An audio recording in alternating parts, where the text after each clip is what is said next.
أعوذ بالله من الشيطان الرجيم. بسم الله الرحمن الرحيم. رب اشرح لي صدري ويسر لي أمري واحلل عقدة من لساني يفقه قولي. رب يسر ولا تعسر وتمم بالخير. اللهم لا سهل إلا ما جعلته سهلا وأنت تجعل الحزن إذا شئت سهلا. اللهم انفعنا بما علمتنا وعلمنا ما ينفعنا وزدنا علما. آمین یا رب العالمین. آج ہم انشاءاللہ اللہ کے خاص فضل و کرم سے، اس کی خاص رحمت اور توفیق سے، ہم سورہ نحل کی آیت نمبر 41 نمبر آیت سے انورڈ دیکھیں گے. سب سے پہلے اسی کی حمد، اسی کی تعریف، اسی کا شکر بجا لاتے ہیں ہم، جس نے ہمیں اس قابل بنایا، جس نے ہمیں مہلت دی، جس نے ہمارے دلوں میں یہ بات ٹھہرائی کہ ہم اپنے دن کا آغاز اس کے بابرکت کلام کو سمجھنے کی کوشش میں لگیں.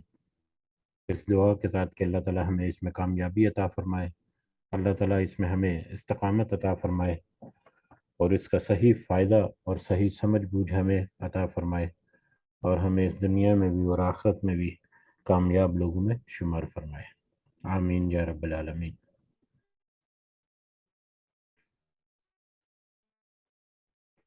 تو اس سے پہلے جو آیت نمبر 40 تک ہم نے پچھلی مجلس میں کچھ آیات پڑھی تھیں، غالباً 5 یا 6 آیات تھیں جو ایک رکوع.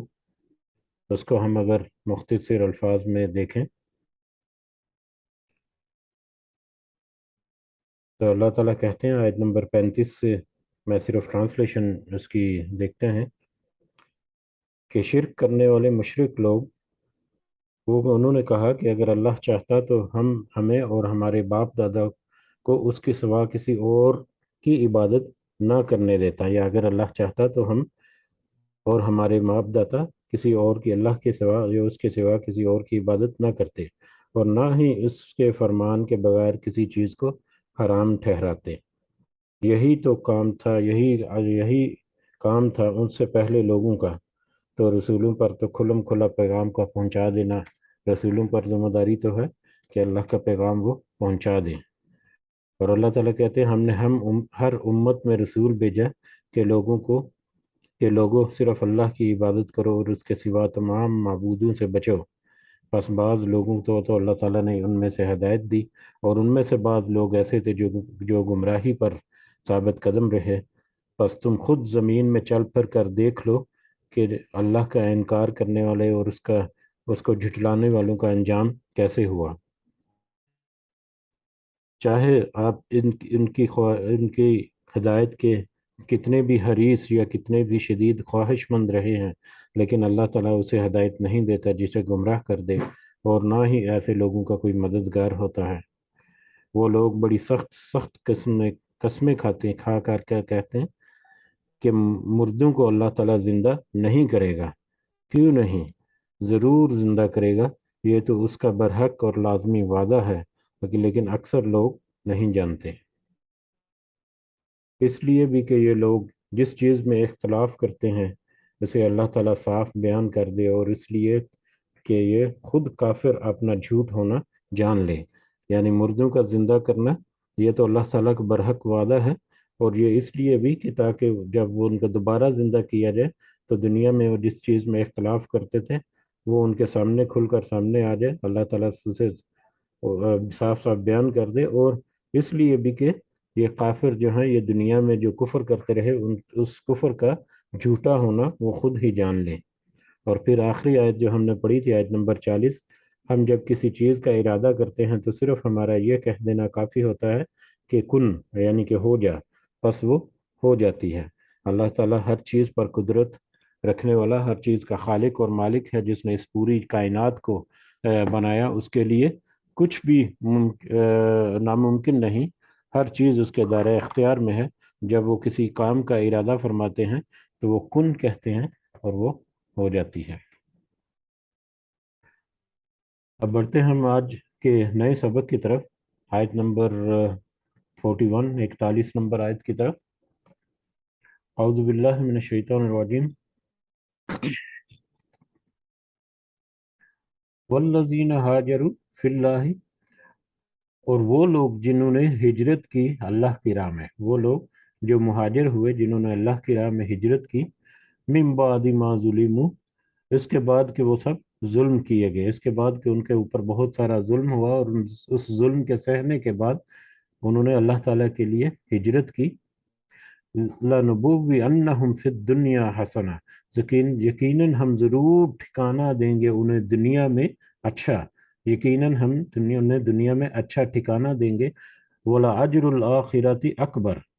اور یقیناً آخرت کا اجر بہت ہی بڑا ہے، لَوْ كَانُوا يَعْلَمُونَ، کاش کہ وہ سب جانتے ہوتے۔ اب یہاں پر موضوع تھوڑا سا مطلب بدل رہا ہے، تھوڑا سا رخ بدلا اس نے، لیکن حالات و واقعات یا اس کا پس منظر وہی ہے، مشرکین مکہ، ان کے ظلم و ستم اور ان کا اپنے کفر اور اپنی انکار کے اوپر ڈٹے رہنا، اور اس کے نتیجے میں جو ان کا کردار اور رویہ رہا مسلمانوں کے ساتھ، یہ بیک گراؤنڈ اس کی ساری وہی ہے۔ اب جب انہوں نے وہاں پر بہت سارے مسلمانوں کے اوپر جب بہت سارے مظالم ڈھائے ہر طرح کے، چاہے وہ معاشرتی اعتبار سے ہیں، چاہے وہ خاندانی اعتبار سے ہیں، چاہے وہ تجارت اور کاروبار اور لین دین، چاہے وہ جسمانی طور پر بھی بہت سی اذیتیں دی، بہت سارے جو غلام اور جو نچلے طبقے کے لوگ تھے جو ایمان لے کر آئے، تو اس ظلم و ستم کو سہتے رہے اللہ تعالیٰ کے حکم کے مطابق، نبی کریم صلی اللہ علیہ وسلم کے حکم کے مطابق وہ اپنی زندگی جو ہے یا اپنے معاملات جو ہیں ان کو چلاتے رہے، کیونکہ ان کو کوئی اشارہ یا کوئی حکم نہیں تھا کہ وہ اس کو ریئیکٹ کریں یا اس کے خلاف بغاوت کریں یا ان کے خلاف کوئی اس طرح کے اقدامات کریں، کیونکہ اللہ تعالیٰ کا حکم ہی سے جہاد یا ہجرت یا جو بھی معاملات ہیں، بڑے بڑے ایسے معاملات جہاں وہ اللہ تعالیٰ کے حکم کے تابع ہوتے ہیں، تو لیکن پھر اللہ تعالیٰ کے حکم سے یا نبی کریم صلی اللہ علیہ وسلم کی ہدایت کے مطابق کچھ لوگوں نے ہجرت کی۔ یہ دو تین پہلو ہیں جو یہاں پر اس کا پس منظر ہو سکتا ہے اس آیت کا، اس پرٹیکولر آیت کا ایک پہلو تو یہ بھی ہو سکتا ہے کہ نبی کریم صلی اللہ علیہ وسلم کے حکم سے یا ان کی ہدایت کے مطابق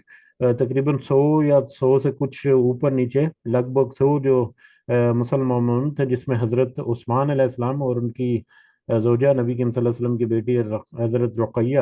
رضی اللہ تعالیٰ عنہ، وہ بھی شامل تھیں، انہوں نے ہجرت کی حبشہ کی طرف۔ تو ایک تو یہ ہجرت مسلمانوں کے ظلم اور ستم سے بچنے کے لیے یا اس سے دور رہنے کے لیے، اور دوسرا کیونکہ یہ مکہ کے آخری دور میں یا مکی دور کے آخری جو وقت ہے، اس کے قریب قریب، ہجرت کے قریب قریب یا ہجرت سے کچھ عرصہ پہلے کی یہ سورہ مبارکہ ہے، تو اس میں کہنے کہ ذہنی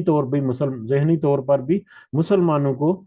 تیار کرنا کہ ہجرت کیا ہے اور ہجرت کی اہمیت کیا ہے، یا کافروں کو بھی بتا دینا۔ ظاہر یہ آیات جب پڑھی جاتی تھی، سنائی جاتی تھی نبی کریم صلی اللہ علیہ وسلم کی طرف سے، تو یہ مومنوں کے ساتھ ساتھ کافروں کی طرف بھی پہنچی تھی، کہ ان تک بھی ایک کہنے کے پیغام پہنچ گیا کہ ہجرت کا کوئی معاملہ بھی ہو سکتا ہے کہ یہ ہجرت بھی کر دیں، یا یہ عام آیت بھی ہے آج ہمارے لیے بھی، کہ اللہ کے راستے میں ہجرت جس نے کی اس کے لیے یہاں پر اجر ہے، یا اس دنیا میں بھی اور آخرت میں بھی۔ اور ہجرت کیا ہے؟ ہجرت ہمیں بہت اچھی طرح سے پتہ ہے کہ ہجرت اپنے گھر بار کو، کاروبار کو، اپنے خاندان کو، اپنے رشتہ داروں کو، اپنے جتنے بھی زندگی ہے اس سب کو چھوڑ کر ایک جگہ سے دوسری جگہ پر منتقل ہو جانا، ٹرانسفر ہو جانا، صرف اللہ کے جو احکامات ہیں یا اللہ کی طرف سے جو دین ہے اس کے اوپر پابندی کرنے کے لیے، اس کے اوپر کاربند رہنے کے لیے، اس وجہ سے کہ جہاں پر وہ پہلے رہ رہے ہیں وہاں پر ان کے ساتھ مظالم ہو رہے ہیں، یا وہاں پر حالات ایسے ہیں، یا کوئی حکومت کی پالیسیز ایسی ہیں، یا وہاں پر اثر و رسوخ افراد جو ہیں وہ اس طرح سے معاملات اس طرح سے ہیں کہ ان کو اپنے دین پر عمل کرنا ان کے لیے ممکن نہیں، اس کے لیے مشکل ہیں، ان کے لیے ممکن نہیں۔ تو ایسی صورت میں اللہ کے دین کی خاطر، اللہ کے دین کی، اپنے ایمان کی حفاظت کی خاطر اس اسلام کے اوپر کاربند رہنے کی خاطر، اس کے اوپر آسانی سے عمل پیرا ہونے کی وجہ سے جو کوئی شخص ہجرت کرتا ہے وہ مہاجر ہے۔ ادروائز کسی نے مطلب کاروبار کی غرض سے، یا آج کل جیسے اکثریت جو ہے وہ جابز وغیرہ کے چکر میں ایک ایک ملک سے دوسرے ملک میں جا کر رہ رہے ہیں، بس رہے ہیں، ساری ساری زندگی وہاں پر گزار رہے ہیں، تو یہ ہجرت کی کیٹیگری نہیں ہے، یہ ہجرت کی کیٹیگری نہیں ہے۔ یہ تو اپنے زندگی گزارنے کے لیے یا اس طرح کے معاملات کو چلانے کے لیے اگر کسی نے ہجرت نقل مکانی کی ہے تو وہ ہجرت نہیں۔ تو ہجرت صرف اللہ تعالیٰ کی خاطر، اللہ تعالیٰ کی خاطر ایک جگہ کو چھوڑ کر دوسری جگہ پر جا کر آباد ہونا، یہ ہجرت ہے، جس کا مفہوم ہمیں بہت اچھی طرح سے پتہ ہے۔ اور ہجرت، مہاجر یا ہجرت کرنا یقیناً ایک بہت ہی بڑا فیصلہ ہوتا ہے ایک انسان کی زندگی میں۔ اس کو اپنے پورا کاروبار ترک کرنا ہے، اپنے پورے خاندان کو چھوڑنا ہے، جو بھی ان کی مخالفت کرتے ہیں، ان کا رہن سہن، ان کی جائیداد، ان کا جتنا ماحول ہے وہ سب کو چھوڑ کر ایک نئی جگہ پر جا کر آباد ہونا ہے۔ اور نئی جگہ پر ان کے ساتھ کیا حالات ہوں گے، کیا واقعات ہوں گے، کس طرح پر وہ رہیں گے، کیسے کیسے ان کے معاملات چلیں گے، وہ بھی ایک بڑا ہی کٹھن موضوع ہے جس کے اوپر سوچنا اور اس کے اوپر پھر ڈیسیجن لینا، یہ ایک مشکل امر ہے، ایک مشکل فیصلہ ہوتا ہے۔ اسی لیے ہجرت کرنے کی، یہ مہاجروں کی، اللہ کے لیے ہجرت جو کرتے ہیں ان کے لیے یہاں پر بہت ہی مطلب اعلیٰ قسم کی اللہ تعالیٰ کی نعمتیں جو ہیں وہ یہاں پر ذکر ہیں، کہ وہ جن لوگوں نے اللہ کی راہ میں ہجرت کی، اس کے بعد کہ وہ سب ظلم کیے گئے، جن کے اوپر ظلم ہوا، اور اس ظلم کے بعد پھر انہوں نے اللہ کے حکم کے مطابق اس کی رضا کے لیے ہجرت کی، لَنُبَوِّئَنَّهُمْ فِي الدُّنْيَا حَسَنَةً، یقیناً ہم ضرور ٹھکانہ دیں گے انہیں دنیا میں بہت اچھا۔ دنیا میں ان کو اچھا ٹھکانہ ملے گا، ایک جگہ سے دوسری جگہ پر جا کر رہ رہے ہیں تو کم از کم جو ٹھکانہ ان کو، کم از کم جو اچھی چیز ان کو نئی جگہ پر ملے گی وہ ہے کہ اپنے دین کے اوپر، اپنے اسلام کے اوپر وہ قائم رہ سکیں گے۔ جو ظاہر ہے ایک جگہ پر جہاں پر ان کے اوپر ظلم و ستم، یا جہاں پر ان کے لیے حالات جو ہے بہت تنگ ہیں، وہاں سے جب وہ دوسری جگہ ہجرت کریں گے تو یقیناً یہ سوچ سمجھ کر کریں گے کہ جہاں پر ان کا ہجرت کا ارادہ ہے وہاں پر امن و امان کی صورتحال یا ان کے لیے آسانی والے معاملات ہوں گے۔ تو جب جو ہجرت کرتے ہیں تو سب سے پہلا اور بڑا جو اللہ کی نعمت ہے وہ تو ان کے دین کی حفاظت کی شکل میں ان کے پاس، پھر ان پر وہاں پر رہنے بہنے کا آسانی سے وہ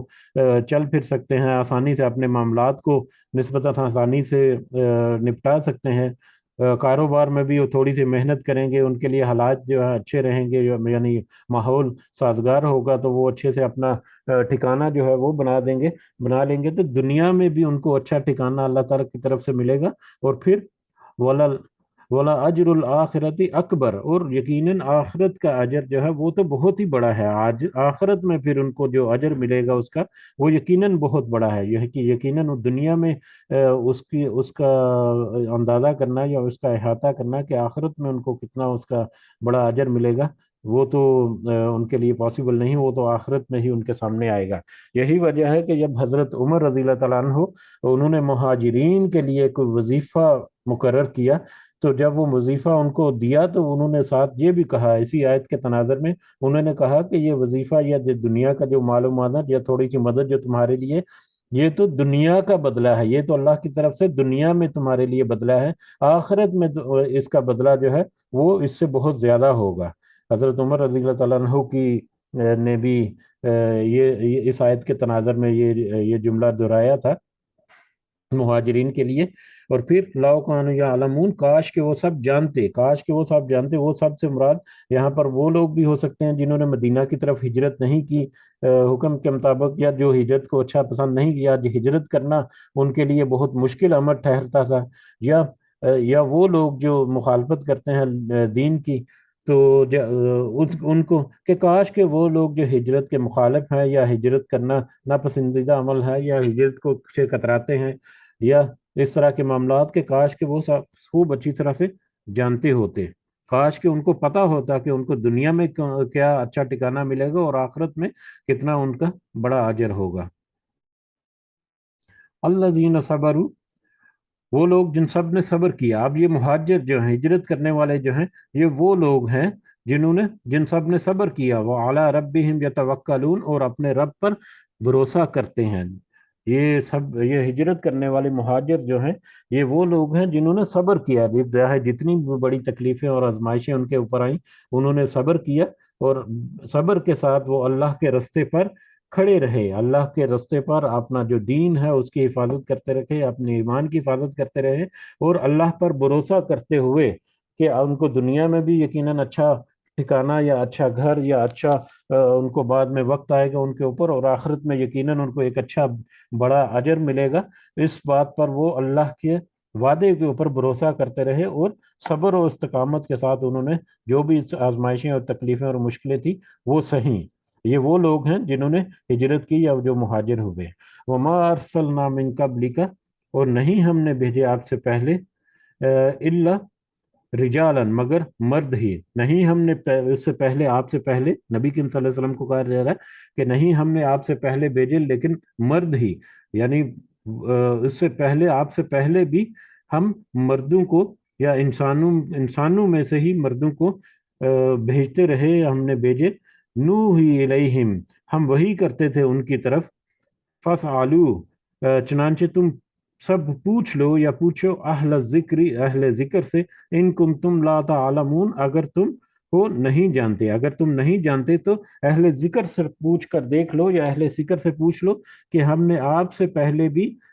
مردوں میں سے ہی یا مرد ہی، انسانوں میں سے مردوں میں سے مرد ہی آپ سے پہلے بھی رسول بھیجے جن کے اوپر ہم وہی کرتے تھے. اب یہاں پر ایک تو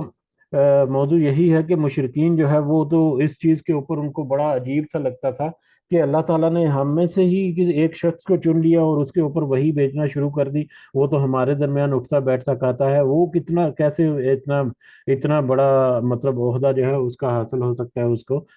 ٹھیک ہے، وہ کہتے تھے کہ کوئی فرشتہ کیوں نہیں آ گیا اب اللہ تعالیٰ کی طرف سے پیغام لے کر، یا اللہ کی کتاب لے کر. تو یہ اس کا ہے کہ آپ سے پہلے، یہ پہلے بھی کافی دفعہ یہ موضوع مطلب کچھ آیات میں، بہت ساری آیات میں آیا ہے کہ آپ سے پہلے بھی ہم نے بہت سارے رسول بھیجے مرد. جتنے رسول آئے ہیں یا جتنے نبی آئے ہیں یہ سارے مردوں میں ہی مرد ہی رہے ہیں. ٹھیک ہے، اور جن کے اوپر ہم وہی کرتے تھے. اب یہ یہاں پر اگر تم چنانچہ تم سب پوچھ لو اہل ذکر سے اگر تم نہیں جانتے. مکہ جو ان سے کہا جا رہا ہے کہ اگر تم نہیں جانتے یا پچھلے نبیوں کے بارے میں اگر تمہیں مزید تفصیلات یا مزید ان کے بارے میں چھان بیج یا کچھ انفارمیشن چاہیے تو تم اہل ذکر سے پوچھ لو. یہاں پر اہل ذکر جو ہے وہ قرآن کے لیے بھی استعمال ہوا ہے لفظ. ذکر جو ہے اس کا مطلب کتاب بھی ہے. ٹھیک ہے، تو اہل ذکر سے مراد یہاں پر اہل کتاب ہیں. اس سے پہلے کے جو لوگ جن کے اوپر کتابیں نازل ہوئی یعنی یہودی اور عیسائی جو کہ مدینہ میں آباد تھے، اور ان کے ارد گرد مکہ کے لوگ جو ہیں ان کے روابط تھے، ان کے ساتھ لین دین یا ان کے ساتھ معاملات ان کے چلتے رہتے تھے، میل ملاقات بھی ہوتی تھی. تو اللہ تعالیٰ کہہ رہے ہیں کہ اگر تم مزید انفارمیشن لینا چاہتے ہو یا ویریفائی کرنا چاہتے ہو اس بات کو کہ اس سے پہلے مردوں کو یا انسانوں کو ہی ہم رسول بنا کر بھیجتے رہے اور ان پر وہی کرتے رہے، اگر تمہیں اس میں مزید انفارمیشن چاہیے تو تمہارے دوست جو اہل کتاب ہیں ان سے جا کر پوچھ لو. یہودی اور عیسائی، ان سے پوچھ لو کہ ان کے پاس کیا معلومات ہیں، ان کی کتابوں میں لکھا ہوا ہے یا ان کے پاس جو تواتر سے ان میں جو سٹوریز آ رہی ہیں ان میں سب ان کو پتا ہے، ان کو بہت اچھی طرح سے پتا ہے کہ اس سے پہلے بھی جتنے رسول اللہ کی طرف سے آئے وہ انسان ہی تھے، مرد تھے اور انسان ہی تھے جن کے اوپر اللہ تعالیٰ وہی کرتے تھے. بالبینات والزبر، واضح دلائل کے ساتھ اور کتابوں کے ساتھ. یعنی پہلے جو رسول آئے وہ واضح دلائل اور کتابوں کے ساتھ تھے، ان کے اوپر واضح نشانیاں بھی تھیں، اللہ تعالیٰ کی طرف میں معجزات بھی آئے ان کے اوپر، اور ان کے اوپر کتابیں بھی نازل ہوئیں. وَأَنزَلْنَا إِلَيْكَ الذِّكْرَ، اور ہم نے آپ کی طرف بھی، نبی کریم صلی اللہ علیہ وسلم کی طرف اشارہ ہے کہ ہم نے آپ صلی اللہ علیہ وسلم کی طرف بھی اتارا ذکر یعنی قرآن. یہ اہل ذکر، یہ پچھلے جو کتاب ہے یا پچھلے کتابوں کے ماننے والے اہل ذکر، یہ ان کا یہاں پر تذکرہ تھا. اور اب یہ ذکر جو ہے اگلی آیت میں یہ قرآن مجید کے لیے استعمال ہو رہا ہے. بہرحال پچھلے رسولوں کو بھی واضح دلائل، واضح معجزات، واضح نشانیوں کے ساتھ بھیجا اور کتابوں کے ساتھ، اور ہم نے آپ کی طرف بھی ذکر یا قرآن مجید نازل کیا صلی اللہ علیہ وسلم، لِتُبَيِّنَ لِلنَّاسِ، تاکہ آپ بیان کر دے لوگوں کے لیے، مَا نُزِّلَ إِلَيْهِمْ، جو نازل کیا ان کی طرف، جو نازل کیا گیا ان کی طرف، وَلَعَلَّهُمْ يَتَفَكَّرُونَ، تاکہ وہ سب غور و فکر کریں۔ آپ کی طرف بھی صلی اللہ علیہ وسلم، آپ کی طرف بھی ہم نے یہ ذکر یا یہ قرآن بھیجا تاکہ آپ لوگوں کو بیان کر دیں یا لوگوں کو بتا دیں، واضح کر دیں ان کے اوپر کہ ان کی طرف اللہ تعالیٰ نے ان کو کیا پیغام بھیجا ہے۔ یہ پیغام جو ہے نبی کریم صلی اللہ علیہ وسلم کے اوپر، دل کے اوپر اترا، لیکن یہ پیغام لوگوں کے لیے تھا تاکہ لوگوں کو بتا دیں کہ اللہ تعالیٰ نے تمہارے لیے کیا پیغام بھیجا ہے، تاکہ وہ غور و فکر کریں اس پیغام میں، غور و فکر کریں، اس کی حقیقت کو سمجھیں، اس کی گہرائی کو سمجھیں، اور اللہ تعالیٰ نے جو ان کو اختیار دیا ہے اور جو علم اور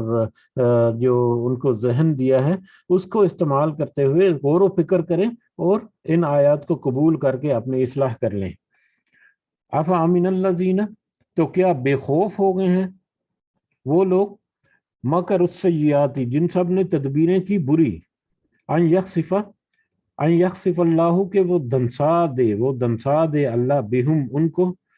الارض زمین میں۔ کیا وہ اس بات سے بے خبر ہو گئے ہیں؟ یہ جو بری تدبیریں یا اسلام کی مخالفت کرنے والے، مختلف طریقے سے نبی کریم صلی اللہ علیہ وسلم کی یا مومنین کی یا اسلام کے خلاف اقدامات کرنے والے، خفیہ تدبیریں کرنے والے، یا اسلام کے خلاف اپنا محاذ جو انہوں نے کھولا ہے، ان لوگوں کے بارے میں کہ کیا یہ بے خوف ہو گئے کہ اللہ تعالیٰ ان کو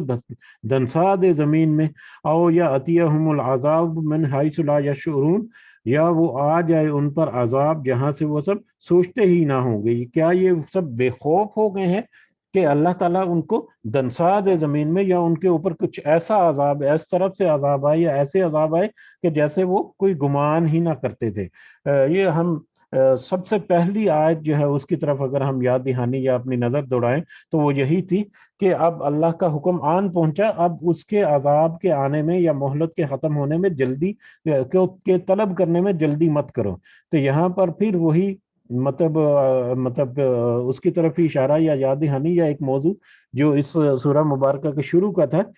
کہ کیا یہ لوگ بے خوف ہو گئے ہیں، یا کیا ان کو اتنا بھی خوف نہیں کہ اللہ تعالیٰ کی طرف سے ساری باتیں جو ہیں بہت واضح ہیں، ان کے اوپر جو عذاب کی جو پیشگی اطلاع ان کو دی گئی وہ بھی ان کے اوپر واضح ہے، پچھلی قوموں کے سارے تذکرے جو ہے وہ بھی ان کے اوپر کھول کھول کر اللہ تعالیٰ نے بیان کر دیے، پھر ان کو خود بھی پتہ ہے، اہل کتاب سے بھی انہوں نے بہت ساری کہانیاں سن رکھی ہیں پچھلے قوموں کی، چلتے پھرتے ہو جب زمین میں، پچھلی آیات میں بھی ہم نے پڑھا کہ چلو پھرو زمین میں تو تم دیکھو کہ ان ایسے لوگوں کا کیا انجام ہوا، تو ان لوگوں کی بستیوں سے جب گزرتے ہو تو وہاں پر بھی تمہیں سارا کچھ پتہ چل جاتا ہے، تو اس کے باوجود ایمان نہیں لاتے، تو کیا اتنے ہی بے خوف ہو گئے ہو کہ پچھلی قوموں کی طرح کوئی اللہ تعالیٰ تمہیں کوئی ایسا عذاب پہنچا دے کہ تمہیں زمین میں دنسا دے، یا اس طرح سے ایسا عذاب پہنچائے یا اس طرح سے عذاب پہنچائے جس کا تم سوچ بھی نہیں سکتے، جس کا تم گمان بھی نہیں کرتے، او یاخذہم فی تقلبہم، یا وہ پکڑ لے انہیں ان کے چلنے پھرنے میں، فما ہم بمعجزین،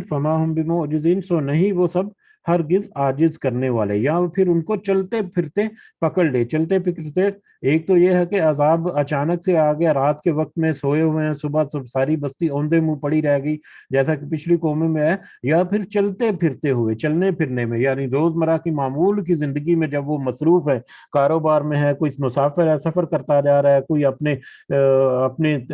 دکان پہ بیٹھا ہوا ہے، کوئی کہیں پر، جو بھی ان کے روزمرہ کے معمولات ہیں، ان کے روزمرہ کے معمولات میں مصروف ہیں کہ اچانک ان کے اوپر عذاب آ گیا، اور اگر ایسا بھی ہو گیا تو پھر بھی وہ اللہ کو عاجز کرنے والے نہیں، اس عذاب کو ٹال نہیں سکتے،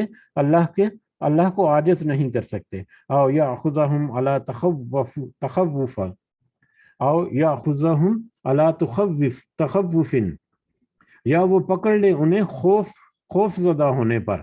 یا وہ انہیں خوف زدہ ہونے پر یا خوف زدہ کر کے انہیں پکڑ لے، فَإِنَّ رَبَّكُمْ لَرَؤُوفٌ رَحِيمٌ، پس بے شک تمہارا رب یقیناً بہت شفقت کرنے والا ہے، یا وہ انہیں خوف زدہ ہونے پر پکڑ لی، خوف زدہ ہونے پر پکڑ لی۔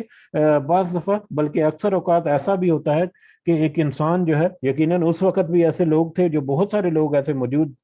تھے کہ ان کے وہ ظاہری طور پر تو وہ انکار کرتے جا رہے ہیں، لیکن ان کا دل جو ہے وہ کسی چیز پر نہیں ٹھہرتا کہ یہ ظاہری طور پر تو اس نے انکار کر دیا، لیکن ان کے دل جو ہے وہ ہر وقت کھٹکا لگا رہتا ہے، ان کو ہر وقت یہ خوف رہتا ہے ان کے دل میں کہ اگر ایسا ہو گیا، ظاہری طور پر تو انہوں نے حق کو قبول کرنے سے انکار کیا، لیکن ان کے دل میں کہیں کوئی خوف موجود ہے کہ کہیں اللہ کی طرف سے واقعی عذاب نہ آ جائے، کہیں اللہ کی پکڑ جو واقعی نہ ہو جائے، کہیں یہ نہ ہو جائے، وہ نہ ہو جائے، تو ان کے دل میں بھی ایک خوف جو ہے وہ بیٹھ جاتا ہے یا بیٹھا رہتا ہے۔ تو ایسے بولوں گے کہ یہ بھی ہو سکتا ہے کہ اللہ تمہارے دل میں خوف کر کے، خوف کو دل میں ڈال کر تمہیں کسی طرح سے پکڑ لے، ٹھیک ہے، کہ اچانک تمہارا دل جو ہے وہ ہر وقت دھڑکتا رہے یا یہی دھچکا لگا رہے کہ پتہ نہیں اب کس وقت وہ بات سچی ہو جائے اور کس وقت اللہ تعالیٰ کو عذاب جو ہے وہ بھیج دے۔ تو یا وہ پکڑ لے تمہیں خوف زدہ ہونے پر، خوف زدہ عذاب لانے سے پہلے تمہیں تمہارے دل کو خوف سے بھر دے، تنگی کا تنگ کر دے اس کو، کہ تمہارا دل جو ہے ہر وقت اسی دھچکے میں ہو کہ کسی بھی وقت اللہ کی طرف سے کوئی پکڑ نہ آ جائے۔ فَإِنَّ رَبَّكُمْ لَرَؤُوفٌ رَحِيمٌ، بس بے شک تمہارا رب یقیناً بہت ہی شفقت کرنے والا ہے۔ لیکن تمہارا رب تو بہت ہی شفقت کرنے والا ہے، بہت ہی بڑا مہربان ہے۔ اس نے تمہیں نبیوں اور رسولوں کے ساتھ ساتھ کتابیں بھی بھیجی، اس نے پھر ہدایت بھی تمہیں ان کتابوں کی فردر ایکسپلینیشن کے لیے جو رسول مبعوث کیے، جنہوں نے مزید تفصیلات بھی دی، پھر پریکٹیکلی جو دین ہے اس کو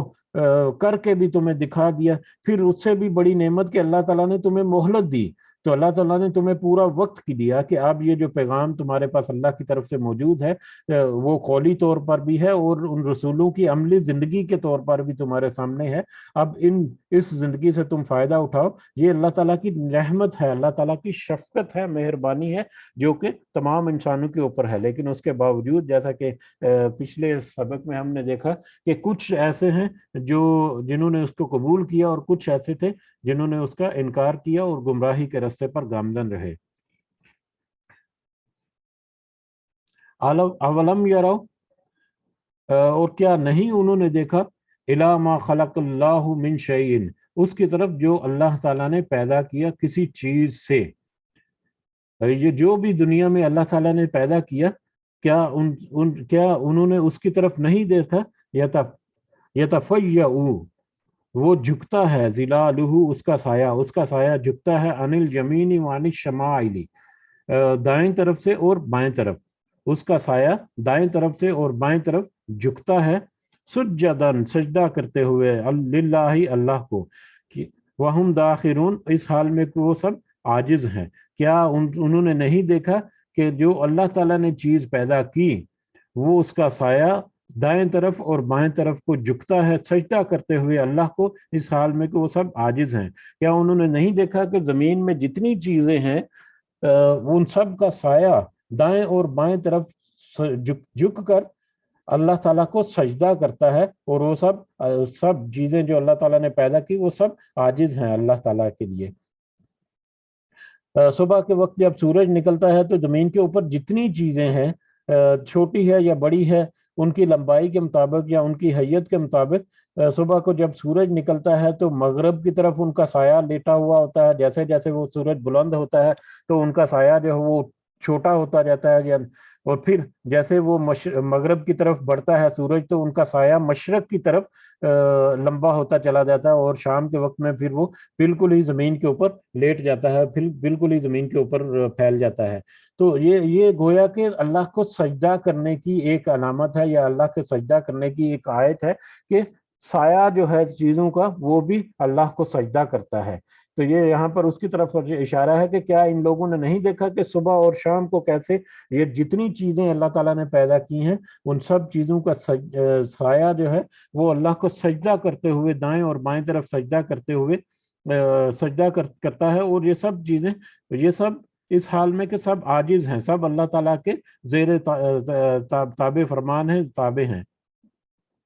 وَلِلَّهِ يَسْجُدُ، اور اللہ کو وہ سجدہ کرتی ہے، ما فی السماوات و ما فی الارض، جو کچھ ہے آسمانوں میں اور زمینوں میں، من دابہ، کوئی بھی چلنے پھرنے والا، کوئی بھی چلنے والا یا کوئی بھی جاندار، چلنے والا یا جاندار چیز کوئی بھی جو بھی زمینوں آسمانوں اور زمین میں ہے وہ سب کے سب اللہ کو سجدہ کرتی ہے، ہر جاندار چیز، والملائکۃ اور فرشتے بھی، وہم یستکبرون اور وہ تکبر نہیں کرتے، اور فرشتے تکبر بھی نہیں کرتے۔ اور جو کچھ آسمانوں اور زمین میں زندہ چیز ہے، جو کچھ آسمانوں میں اور زمین میں، آسمانوں اور زمین سے یہاں پر ہمیں یہ بھی اشارہ ملتا ہے کہ زمین کے علاوہ آسمانوں میں بھی زندگی موجود ہو سکتی ہے۔ اس کے علاوہ بھی ہم جو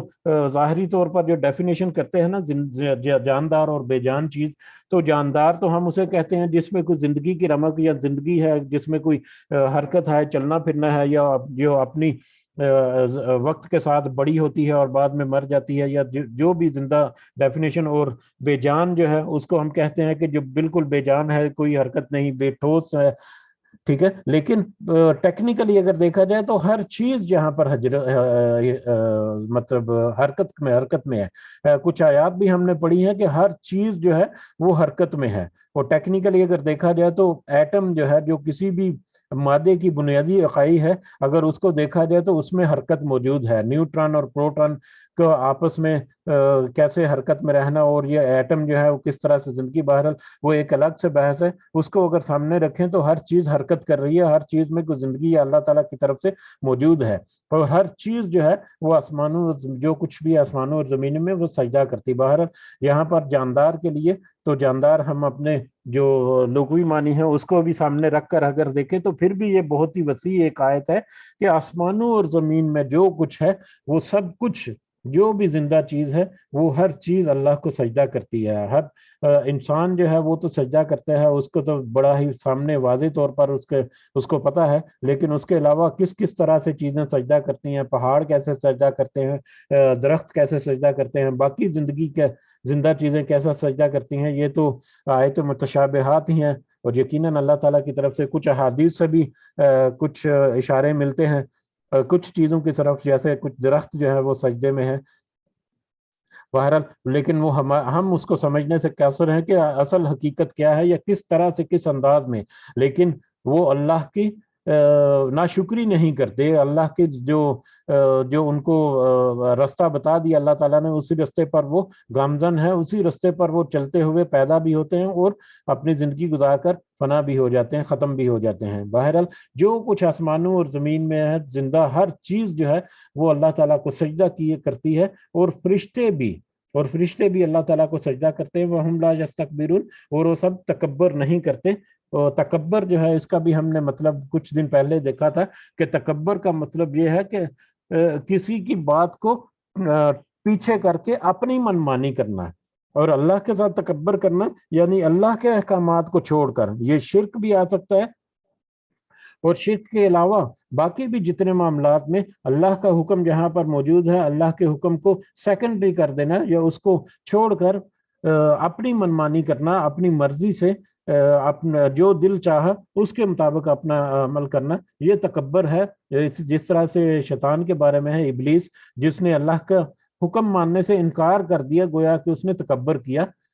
یہ بھی قرآن کی آیات میں، سورہ بقرہ میں بھی ہم نے پڑھا، اور بھی کافی ساری آیات میں، کہ اس نے تکبر کیا اور اللہ کے حکم کو ماننے سے انکار کرتے ہوئے اس نے سجدہ نہیں کیا آدم کو۔ تو یعنی اللہ کے حکم کی نافرمانی کرنا اور یہ تکبر ہے۔ اور فرشتے کبھی تکبر بھی نہیں کرتے، یہ تو سوال ہی نہیں پیدا ہوتا کہ فرشتے جو ہے وہ تکبر کریں یا فرشتے اللہ کے کسی حکم کی نافرمانی کریں۔ یہ آیت سجدہ ہے، اس کے اوپر سجدہ جو ہے وہ کرنا چاہیے، ضرور سجدہ کریں آپ، ضرور انشاءاللہ۔ یخافون ربہم، وہ سب ڈرتے ہیں اپنے رب سے، من فوقہم، جو ان کے اوپر ہے، وہ سب ڈرتے ہیں اپنے رب سے جو ان کے اوپر ہے۔ یہ فرشتے جو ہیں ان کے بارے میں یہاں پر کہ جو ان کے اوپر رب ہے اس سے وہ ہمیشہ ہر وقت خوف میں رہتے ہیں، ڈرتے ہوتے، ڈر سے کانپتے رہتے ہیں۔ وَيَفْعَلُونَ، اور وہ سب کرتے ہیں، مَا يُؤْمَرُونَ، وہ سب کرتے ہیں جو وہ سب حکم دیے جاتے ہیں، جس کا اللہ تعالیٰ ان کو حکم دیتا ہے، اسی حکم کو وہ بجا لاتے ہیں، اور اسی حکم کو بجا لاتے ہوئے وہ ہر چیز وہ کرتے ہیں جو اللہ تعالیٰ ان کو حکم دیتا ہے، اور اس کی کبھی کہیں بھی نافرمانی نہیں کرتے۔ کچھ ایک دو آیات آگے دیکھ لیتے ہیں ہم، پھر انشاءاللہ آگے کنٹینیو کریں گے کل۔ وقال اللہ، اور کہا اللہ تعالیٰ نے لا تتخذو، مت تم بناؤ، اللہ تعالیٰ نے کہا مت تم بناؤ الہین، الہین اثنین، دو معبود، اور اللہ تعالیٰ نے کہا کہ دو معبود مت بناؤ، انما ہوا الہ واحد،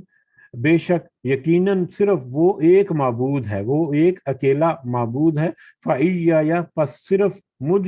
مجھ ہی سے، فرحبون، سب تم ڈرو، تم سب ڈرو۔ اور اللہ تعالیٰ نے کہا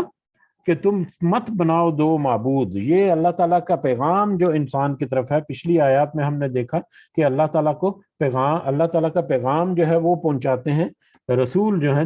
جن کو اللہ تعالیٰ نے مبعوث کیا، جن کے اوپر اللہ تعالیٰ وحی کر کے